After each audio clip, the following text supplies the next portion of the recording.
그 서양 문화에서 서양 미술이나 문학에서 옛날부터 그러니까 고대 이집트로부터 어떤 악기가 등장하는 장면, 미술 작품에서 악기라든가 하여튼 악기와 연관된 문학 텍스트나 미술 작품들은 대부분 시의 상징으로 이제 이해돼요. 시의 상징으로. 그래서 저는 오늘 그 문학과 미술의 상관관계를 보여주는 미술 작품들을 주로 여러분에게 보여드리고, 아울러 그 미술 작품과 연관된 시나 혹은 시처럼 짧고 멋있는 산문을 읽어드리겠습니다. 그래서 먼저 지금 여러분이 보시는 것은 멕시코에서 발견된 그 비의 신이라고 해요. 이게 돌로 만들어졌죠, 돌. 한 40cm쯤 되는데, 재밌는 것은 이게 신석기 시대 때 작품이라고 하는데, 만들어지고 거의 그 14세기나 15세기 정도로 우리가 추정할 수 있거든요. 그것이 무슨 말씀이냐면, 원래 신석기 시대라는 것은, 지금부터 뭐, 3만 년 전, 몇천 년 전, 이제 더 옛날인데, 멕시코에서 아즈테크 문명이죠, 여러분. 그러니까 유럽인들이 남미를 침범하기 전에 아즈테크 문명이 꽃피웠던 멕시코에서는 14세기에도 신석기가 존재했어요. 그래서 그때 문화가 신석기 시대 문화예요. 그러니까 문자가 없어요. 그건 아시죠, 여러분? 문자를 쓰지 않았다고 하는데, 지금 보시는 것이 그 멕시코의 아즈테크 문명의 비의 신이에요. 근데 비가 이제 떨어지는 비죠. 우리가 맞는 비. 재밌는 것이 이게 지금 비의 신을 어떻게 표현했나 한번 보세요. 머리가 자세히 이게 전부 다 저게 방울뱀의 형상이에요. 근데 지금 보시면 여기 꼬불꼬불한 뱀, 이게 주로 이제 남미 미 대륙, 아메리카 대륙에서 살고 있는 독사라고 해요. 여기 보이시죠? 지금 이게 방울뱀의 몸체고, 지금 이 어떤 신의 형상, 뭐 괴물 같지만 형상의 입도 지금 방울뱀이, 그러니까 그 뱀이 독사가 혀죠? 그리고 코, 눈 전부 다 뱀의 형상으로 만들었어요. 그런데 이 사람들은 이런 형상을 만들고, 이거 비의 신이라고 하고 경배했다고 해요. 신이라고. 근데 재밌는 것이 이제 보면 왜 뱀으로 비의 형상을 표현했을까? 우선 방울뱀은 소리가 나는 뱀이래요. 저는 직접 본 적 없지만 이렇게 땅을 기어다닐 때 이렇게 틱틱틱틱 소리가 난대요. 이제 옛날 사람들이 지금 아즈테크에 살던 멕시코인들이 그 방울뱀이 기어가는 소리를 보고 그 소리가 마치 비가 내리칠 때 천둥 소리 혹은 빗소리, 비가 세게 땅을 칠 때 소리가 나잖아요. 그러니까 우리가 비하면 생각하는 게 비의 이미지가 물이 막 내려오고 또 소리가 나는 것이잖아요. 천둥인가 번개를 동반하죠. 그래서 일종의 이미지 메이킹이죠. 이게. 그러니까 원시 그 옛날 초기 문명에서 문자와 어떤 이미지의 상관관계를 보여준 좋은 예라고 할 수 있죠. 즉, 번개가 칠 때 번개 모양도 이 방울뱀 꼬부라진 모양이 번개 모양이잖아요. 번개가 이렇게 하늘에 이제 캄캄한 하늘에서 번개가 칠 때 이렇게 번개선을 이미지 메이킹, 그 이미지를 따왔다고 할 수 있죠. 그래서 아주 흥미로운 예입니다. 지금 여러분이 보시는 비의 시는, 그러니까 방울뱀을 그린 이미지, 방울뱀의 이미지, 즉 그 이미지면서 동시에 비의 사인이죠. 비의 사인, 하나의 비의 기호라고 할 수도 있죠. 그리고 어떤 천둥과 번개를 여러분이 연상할 수 있는 비의 이미지이죠. 그래서 아주 좋은 예라고 할 수 있습니다. 문학과 미술의 상관관계. 그 다음 보시는 것은 이집트의 기자에 있는 피라미드인데요. 저는 이집트에 아직 못 가봤습니다. 여러분 혹시 가본 분 있을지 모르겠지만, 저는 그런데 이제 사진으로만 봐도 막 가슴이 뛰어요. 이렇게 사막에, 아무것도 없는 모래 사막에 거대한 석정물이 서 있는 것이에요. 정사면체이죠. 피라미드가 서 있는데, 저는 이 사진을 보면은, 피라미드 사진을 보면 이 자체가 시라고 생각이 들어요. 모래 사막에 풀 한 폭이 나지 않은 모래사막이 이렇게 서 있는 거대한 돌덩이. 정말 이게 뭐라고 말을 전달할 수 있는 시다 생각하는데, 사실 이제 이게 고왕국 시대에 저렇게 큰 피라미드를 많이 지었다고 해요.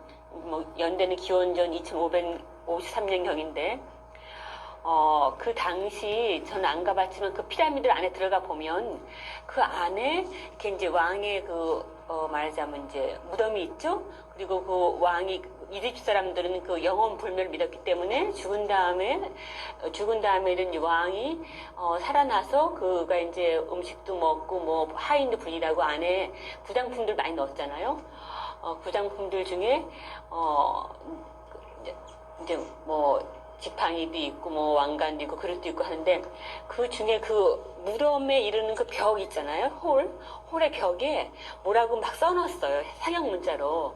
그걸 이제 나중에 후세인들이 그 이집트 피라미드 발굴하면서 그 문장들을 이제 나중에 어떤 분이 해독을 했죠. 상형 문자를 해독했는데 거기 쓰여진 글들이 이쪽이 이제 주문이라고 해요. 그래서 왕이 나중에 내세에서 살아나기 전에 내세에서 행복을 얻기 만든 주문과 창가들이 있습니다. 그래서 제가 그 중에 하나를 여러분에게 읽어드릴게요. 참고로 말씀드리면 이건 제가 번역을 했는데 제가 물론 이집트 상형 문자는 알지 못하고 영어로 된 텍스트를 번역했습니다. 그러니까 그 옛날 이집트 시대에는 시인이 따로 없었어요. 그냥 우리가 그 이집트 그 피라미드 무덤에 새겨진 그 주문들이 를 보고 이게 거의 다 짧고 아주 리듬이 있고 아름다운 문장들이기 때문에 시라고 볼 수 있는 거죠. 파라오 테티의 피라미드에서 나온 주문 373번입니다. 오 일어나라 오 테티, 그대의 머리를 취하고 그대의 뼈들을 모으고 그대의 팔다리들이 한데 모여 그대의 육체로 땅을 흔들어라. 썩지 않는 빵을 먹고 쓰지 않은 맥주를 마시고 보통 사람들은 출입이 금지된 문에 서라. 문지기가 그대를 마중 나와 그대의 손을 잡고 그대를 하늘로 아버지인 대지의 신에게로 인도하리. 그는 그대를 반겨 맞으며 그대의 손을 잡고 그대에게 키스하고 그대를 애무하며 그대를 영혼의 세계로 불멸의 별들에게 데려다 주리. 신데 아주 글쎄, 저는 이제 이 시를 처음 제가 이렇게, 이 주문을 번역했을 때 저는 그런 문구가 마음에 들었었어요. 썩지 않은 빵을 먹고, 쓰지 않은 맥주 마시고서, 썩지 않은 빵이 있으면 얼마나 좋을까 생각했는데, 사실 이 시의 첫 머리에 쓰인 구절들, 뭐, 뼈들을 모으고 이런 것들은, 그거들 이렇게, 그 당시는 그 파라오가 죽으면, 그걸 이렇게 화학 처리를 해서 미이라를 만들었잖아요. 미이라. 특수한 그 약품들을 썼다고 하는데 그 당시 사람들이 알던 이제 잊어버렸습니다. 아무튼 우리나라도 옛날에 관자할 때 옷으로 하듯이 이렇게 썩지 않게. 예. 그래서 이제 그 미라를 만든 다음에 이제 왕을 매장하죠. 그러면 그 나중에 왕이 살아나서 그 미라를 풀고 미라를 감싼 붕대가 있잖아요.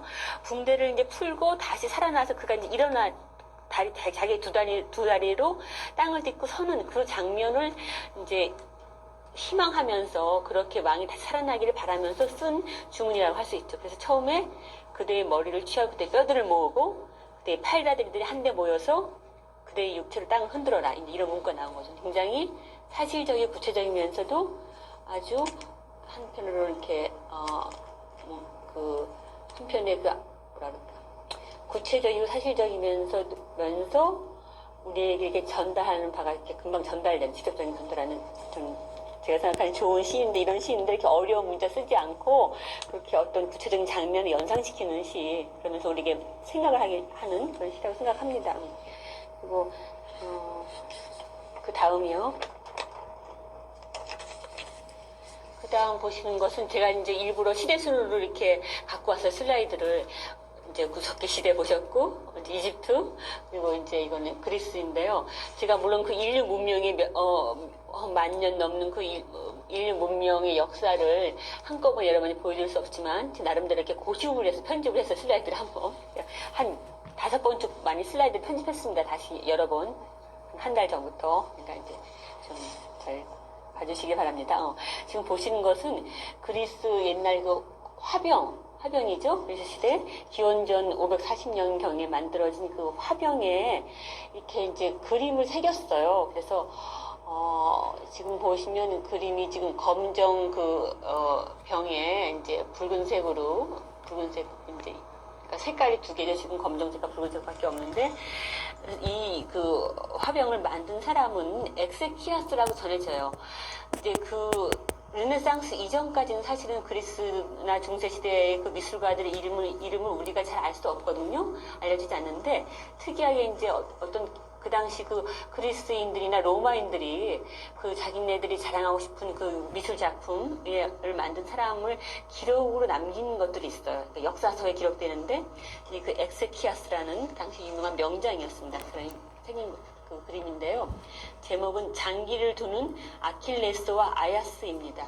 아킬레스는 호모의 서사시 일리아드 오디세이에 나오는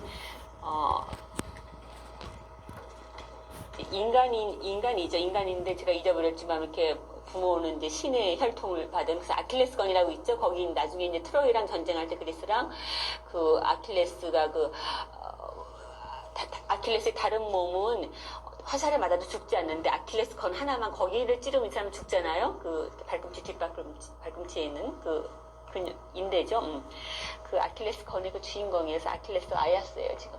근데 이제 제가 이제 갖고 온 것은 물론 이 작품을 보고 누가 시를 쓴 건 아닌데 시를 주제로 이렇게 화병을 만들었다. 시에 나오는 인물 주제로 해서 갖고 왔습니다. 그 다음이요. 그리고 이제 이건 중세시대에 힐데스하임 성당에 새겨진 부조예요. 청동문에 새겨진 부조인데 힐데스하임 성당은 1015년경 서기 1015년경에 세워진 성당인데 이렇게 오토 대제 시대 때 그때 이제 신성로마 제국 오토 대제 시대 때 그러니까 지금은 이제 독일에 속해 있는 이 지역이 여러분이 독일 프랑크푸르트에서 파리로 가는 국제 열차를 타면 그 중간에 힐데스 성당에 있는 그 지역을 통과해요. 하여튼 그 시대 교회 그러니까 성당의 청동문의 부조 중에 하나예요. 근데 제가 이거 갖고 온 이유는 지금 보시는 이 장면은 이제 타락한 아담과 이브인데 하나님이 이제 아담한테 왜 너 사과를 따먹었냐고 이제 질책을 해요. 그러니까 아담이 손짓으로 이브를 가리켜요. 이브 때문에 따먹었다 사과를. 또 이브는 손짓으로 뱀을 가리켜요. 서로 책임을 전가하는 거예요. 손짓으로 이제 전해진 드라마인데 이 작품은 시적이진 않죠. 산문적이죠. 제가 이렇게 시와 산문의 차이를 여러분한테 보여드리려고. 그러니까 미술 작품에도 이렇게 회화 중에도 시적인 것이 있고 산문적인 것인데 이렇게 설명을 제가 하나하나 설명을 해야 되는 것은 이것을 이제 서술적 영어로 말하면 내러티브라고 이렇게 내러티브에 있는 것은 산문이죠. 소설이고 산문이죠. 이야기가 있는 것 이렇게 설명하는 거.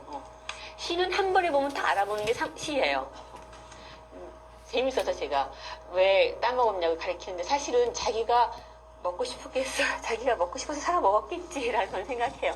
저는 어릴 적에 성경을 보면 굉장히 좀 이렇게 어릴 적, 제가 말하는 어릴 적은 이제 아주 어릴 때, 공학교 다닐 때쯤 제가 성경책 볼 때, 성경책을 보면 이렇게 여자들은 다 나쁘게 표현되어 있더라고, 성경에. 나쁜 사람은 다 여자야.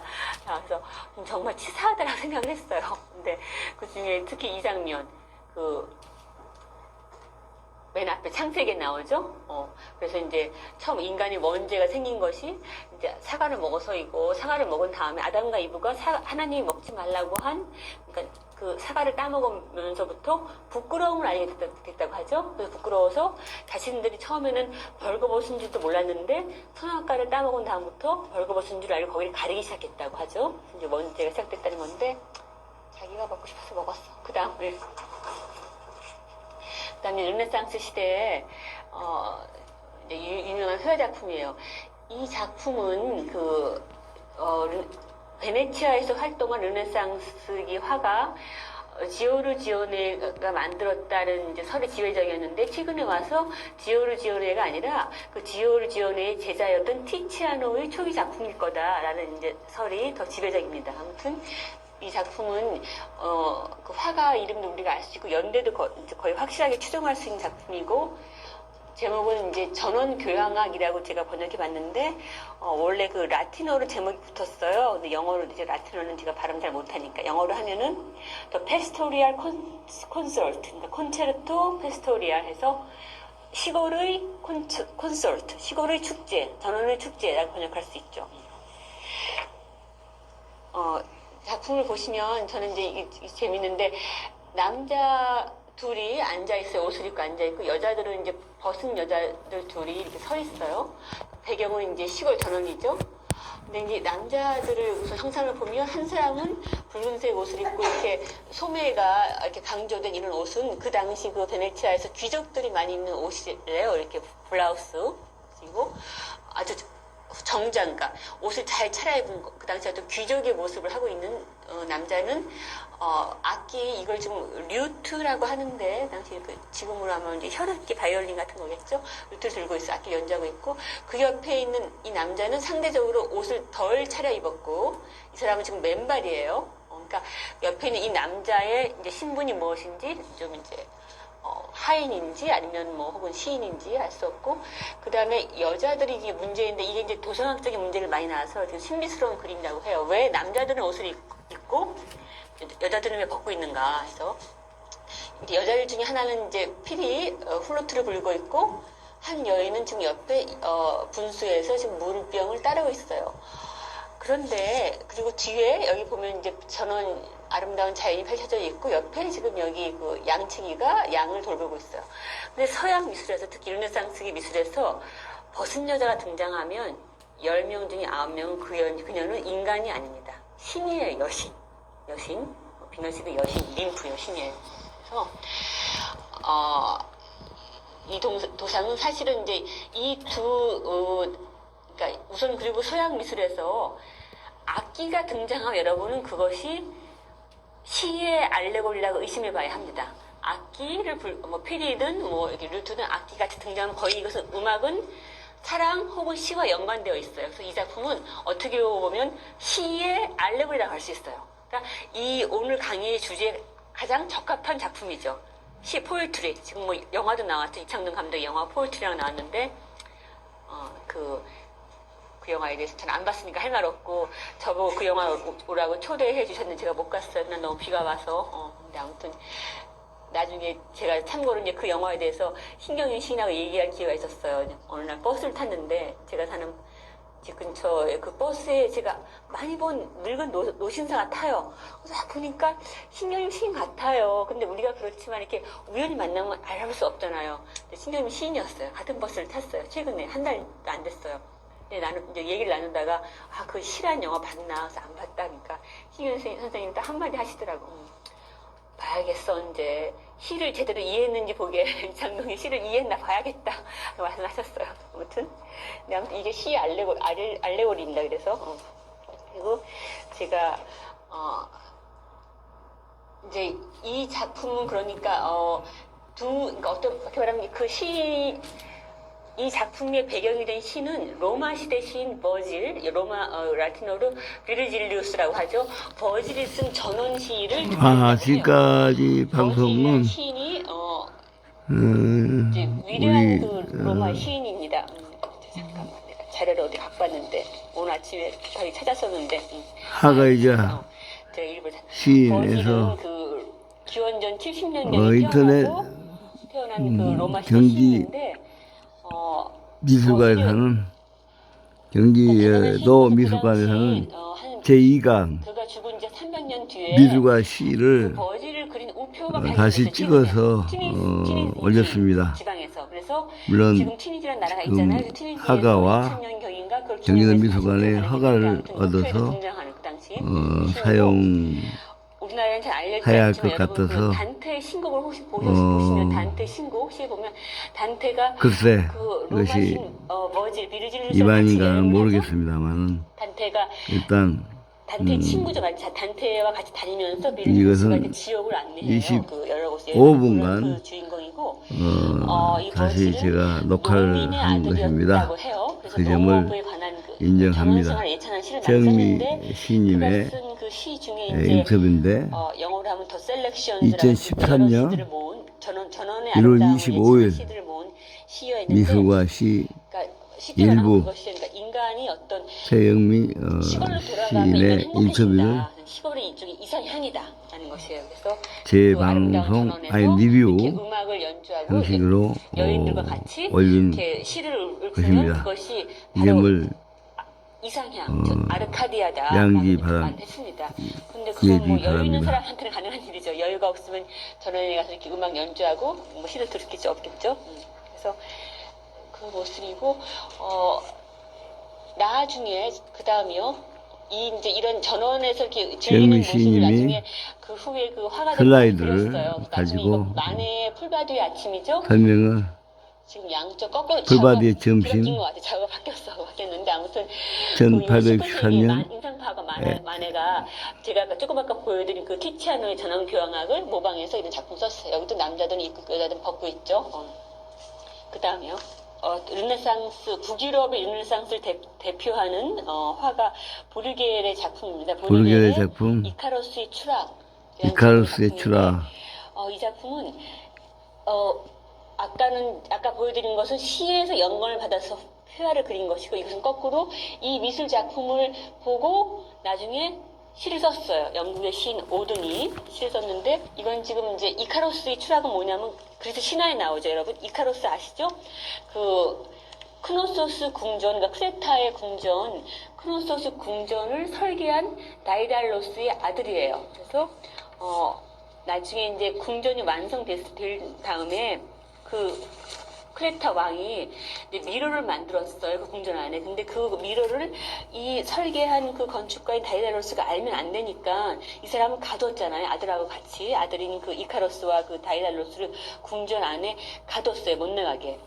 근데 이제 거기서 나중에 탈출을 하죠. 탈출하려고 다이달로스가 밀랍과 새의 깃털로 만든 날개를 만들어서 아들에게 달아주고 자기도 달고 이제 그 크레타 섬을 탈출하는데 크레타 섬 바깥은 바다예요. 에게 바다예요. 근데 이제 그 밀랍은 초잖아요. 초는 뜨거운데 닿으면 녹아요. 그래서 아들한테 너 너무 높이 너무 날지 말아라. 태양 가까이 너무 높이 날면 이 밀랍이 녹아서 날개가 떨어진다. 그럼 우리는 바다에 추락할 테니까 너무 높이 날지 말라고 충고했어요. 아들한테.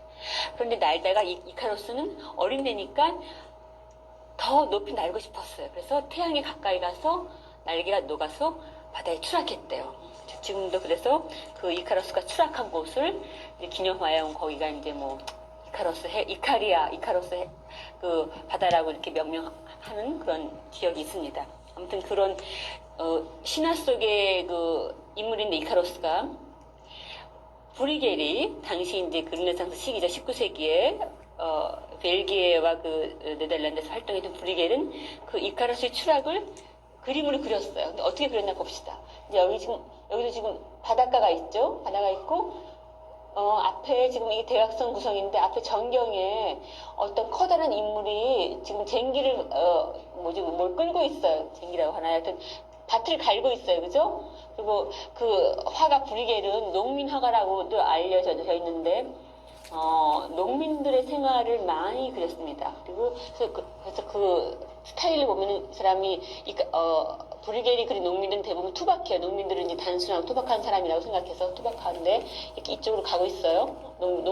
농부가 밭을 갈고 있어요. 그리고 이 옆에는 지금 누구가 그 뒤에 양치기가 양을 지금 옆에 여기 양을 돌보다가 하늘을 보고 있어요. 하늘에 뭐 비가 올려나 하고 하늘을 보고 있어요. 그럼 우리는 그림을 보는 사람의 시선이 어디로 가나요? 지금 원래 화면에서 가장 큰 사람한테 시선이 가는데 이 사람은 여기를 가고 있어요. 그런데 이카루스는 어디 있을까? 이카루스가 안 보여. 그리고 저기 멀리 배가 있죠. 여기 호화 유람선. 호화로는 배가 막 여행을 하고 있어요. 그리고 여기 뭔가 그 다음 장면. 그 다음 지금 제가 그 세부를 보여준 거예요. 여기 지금 그